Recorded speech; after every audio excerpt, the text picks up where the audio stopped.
Hello, good afternoon. I think it's working. Fantastic to see so many people interested in payments.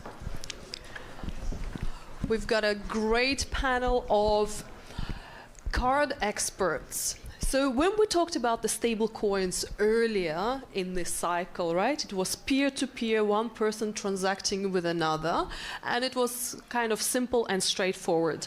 Now we're moving to enterprise grade level rails where and we're calling it PayFi. And stablecoin-based card settlement is taking a center stage, and we just had a really great chat. Me being a layperson in the card space, in the payment space, I like being paid, that's for sure. But you know, Noah mentioned the very complex infrastructure that is running behind it, and that is actually quite intense. So I would really like to unpack as much as possible, and because it's actually quite a sophisticated system behind it, behind the issuers, behind the networks, behind the stablecoin issuers. So can we all take 1 second, 2 seconds introducing yourself and mention what is it that you do and how do you fit within that ecosystem? Yeah, for sure. Great to be here with an amazing panel. My name is Noah Levine. I lead strategy on the Visa crypto team. Yeah, I get the opportunity to work with a lot of great partners within our ecosystem, many of which are here on the panel today. So yeah, thank you.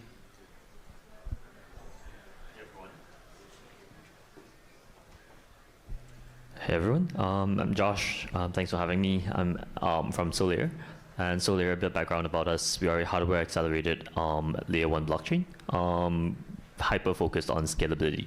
So right now we're pushing around 300,000 transactions per second in production, and we do have a payment card as well as a yield-bearing stablecoin that we launched last year that's backed by US Treasury bills. So that brings 4%, 3%. Treasury bill yield on-chain, so people can build all sorts of applications or payment systems on top of that. Hi, everybody. Mark Holmeyer.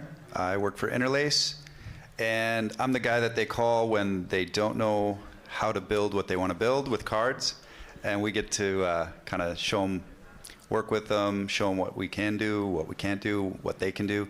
So it's kind of cool because we get to work with the guys that are having the ideas, the projects, and we try to, you know, put payments into them and kind of plug a gap maybe in what the users want to do or the projects want to do. So yeah, we get to work with the founders and the projects. Hey everyone, I'm Charles Unout. I'm the co-founder and CTO of Rain.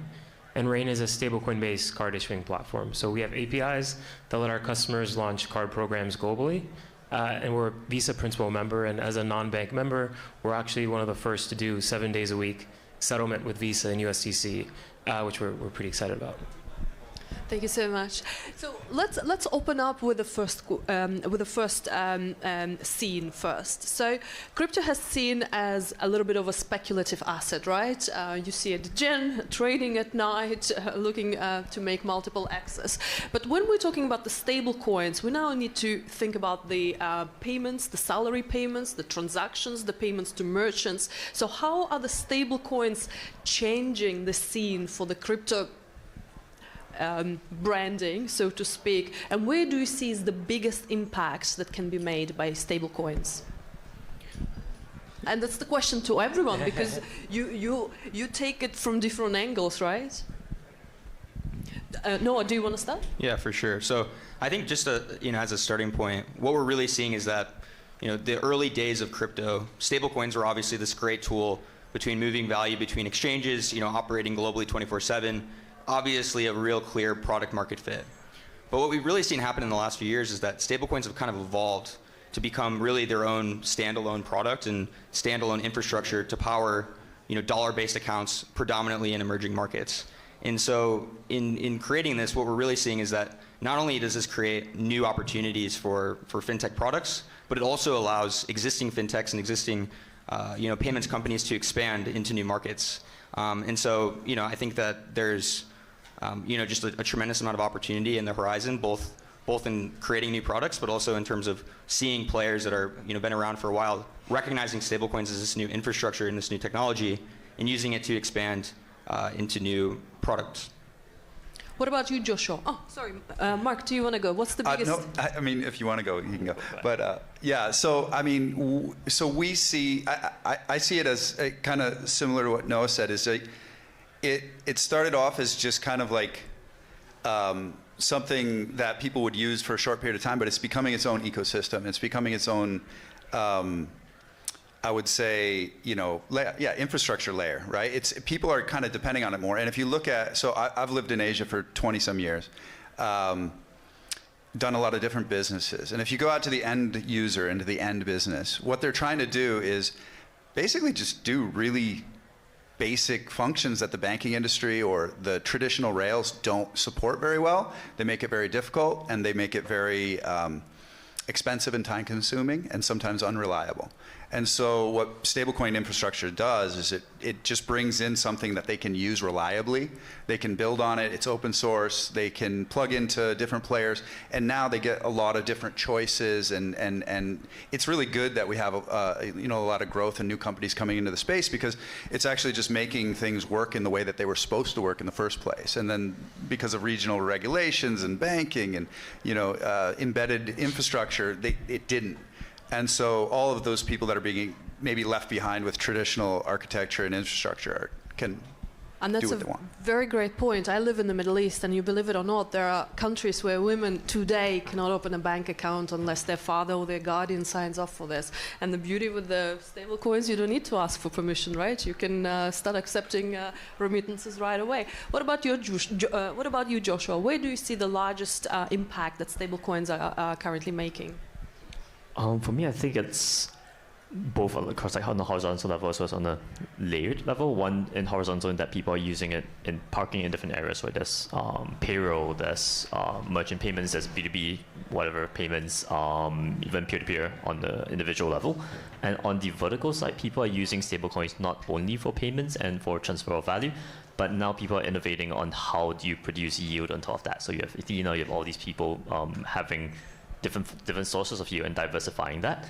And then there are people integrating both, right? Where people are bringing that yield while you are doing your payroll, while you're doing your other kinds of use cases, which I think that's probably one of the biggest unlocks of that. Hey, if you're in traditional finance and you have these payment flows, things are moving, it's usually a bit harder for things to bring like crazy yield or have that built into the product itself.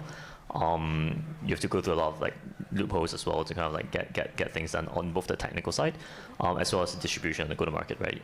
So I think there's things that in crypto you can do now, because it's simply you wrap the asset, it's there, and then you can just move it around, right? You can use it for lending. It's this universal thing that just floats there, and people can create new use cases of it. Charles, do you have to add something? Yeah, I would say in a way, stablecoins have kind of decoupled from the rest of crypto. If you look at previous cycles, stablecoin volumes would closely track overall like crypto prices and crypto activity. And in the past few years, those two have become decoupled, and stablecoin volumes have steadily grown, independent of what's happening with Bitcoin or what's happening with Ethereum. But in another way, it's also onboarded millions of people onto crypto, and it's given people wallets without them even knowing they have wallets. And I think it's actually a gateway to a lot of other dreams that people have had about Web3 and tokenization. So I'm excited about, once we have people onboarded, like the new experiences that we can enable with digital money and programmatic money. Absolutely. And also stablecoins are becoming a strategic asset, right, for remittance, for trade. Noah, can you mention, please, from the Visa's point of view, how are you seeing that trend developing, and what is Visa currently doing with stablecoins? Yeah, for sure. So, I think there's obviously a ton of use cases that we're seeing existing financial institutions start to explore, start to implement. I think the one that's, resonates the most with us and that we're seeing is around settlement. And so, going back to kind of Visa as a product, from a consumer-facing product and application, like there are very few products that are as seamless or as good as Visa. You go to a store, you tap your card, it just works. You have a problem, chargeback. You never have challenges, and rarely do we hear people say, wow, it's really hard to spend with a Visa card. It's not really a challenge. But I think the reality is most consumers and corporates who are spending on these cards don't realize that on the back end, there's actually a ton of frictions that happen. And so the reality is that today, because transactions settle through legacy payment rails like Fedwire and Swift, we only are able to settle once a day, 5 days a week, because banks are just not open on weekends or on bank holidays. And so one of the byproducts of this is actually that because we're authorizing transactions on the weekends when we're not actually receiving settlement, is we require issuers in our network to give us a substantial amount of collateral to sort of justify this. And so this is obviously a major pain point for them when you're either a startup or just starting out, and now you have to give 4 or 5 days worth of volume and collateral. And so what we've been able to do is actually integrate stablecoins into our settlement operations so that issuers can directly settle with us in stablecoins. And the major unlock there being that we can now actually settle 7 days a week.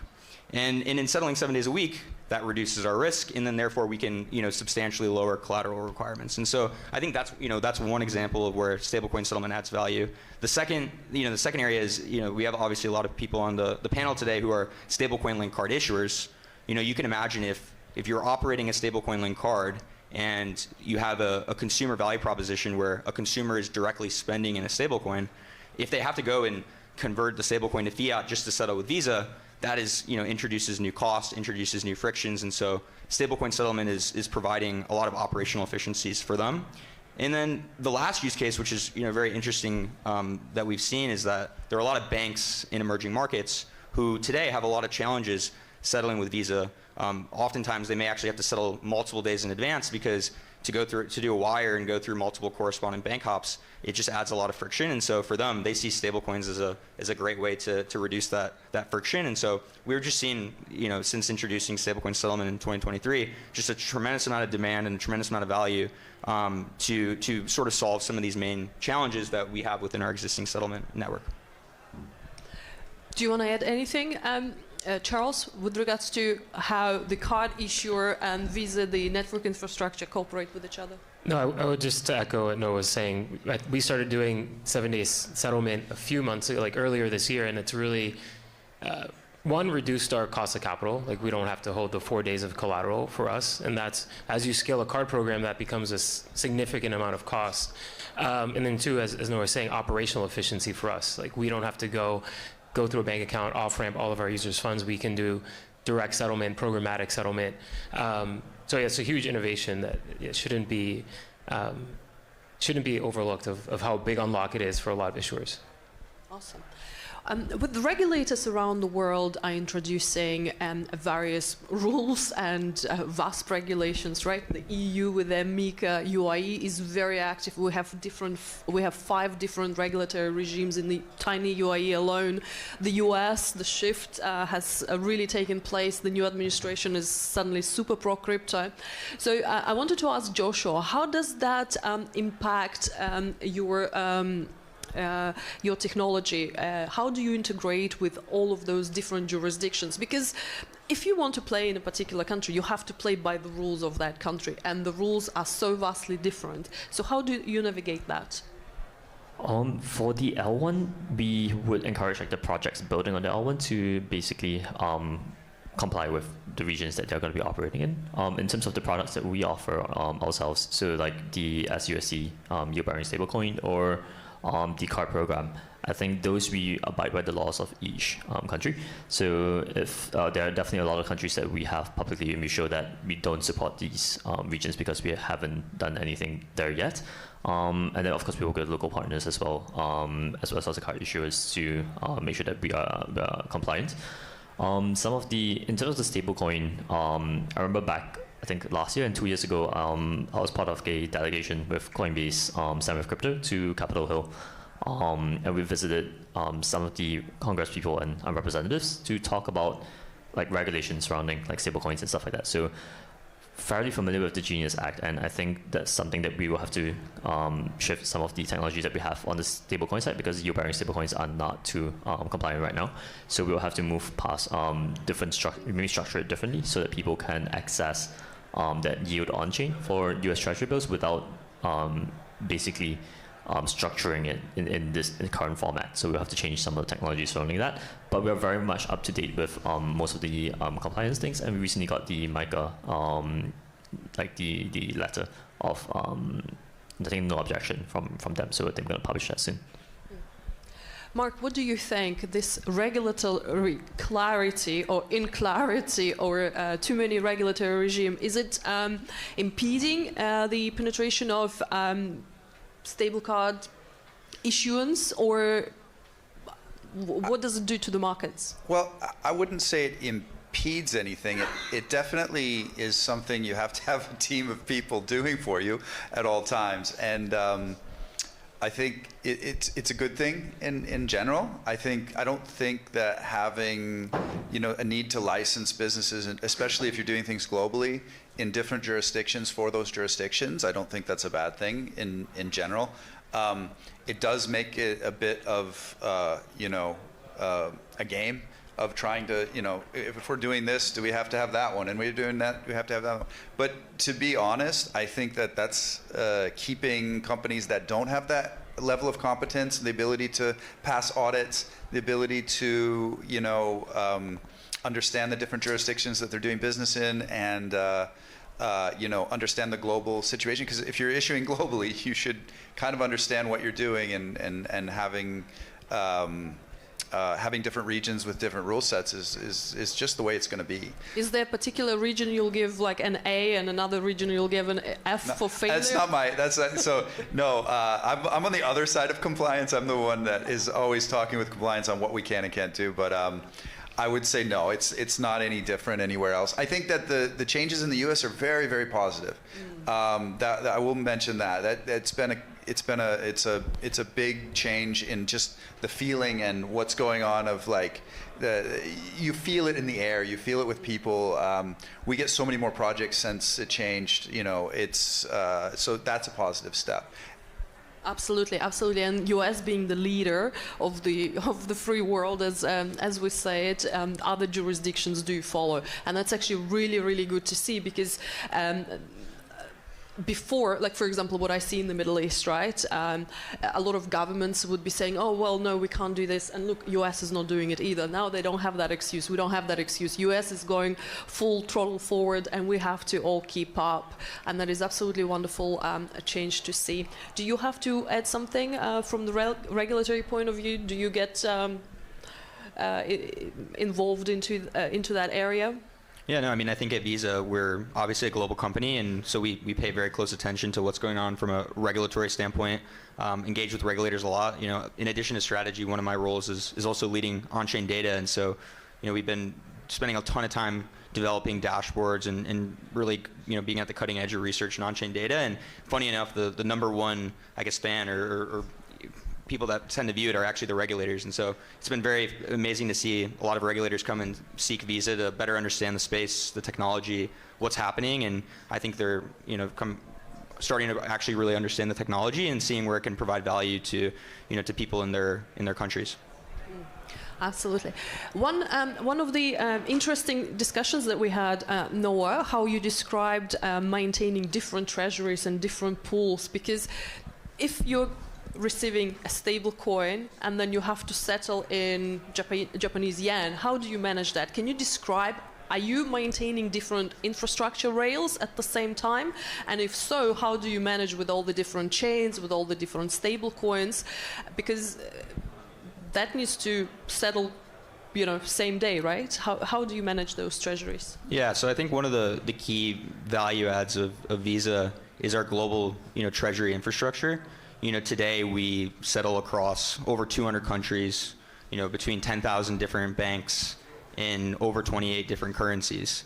And so obviously that's a very complex operation, which I even don't even fully understand the full extent of how that works on a daily basis. And so I think, in many cases, like the reality is that as much as I think stablecoins are going to continue to proliferate, and I think with regulatory clarity, financial institutions are going to look to integrate the infrastructure and start to interact with it more.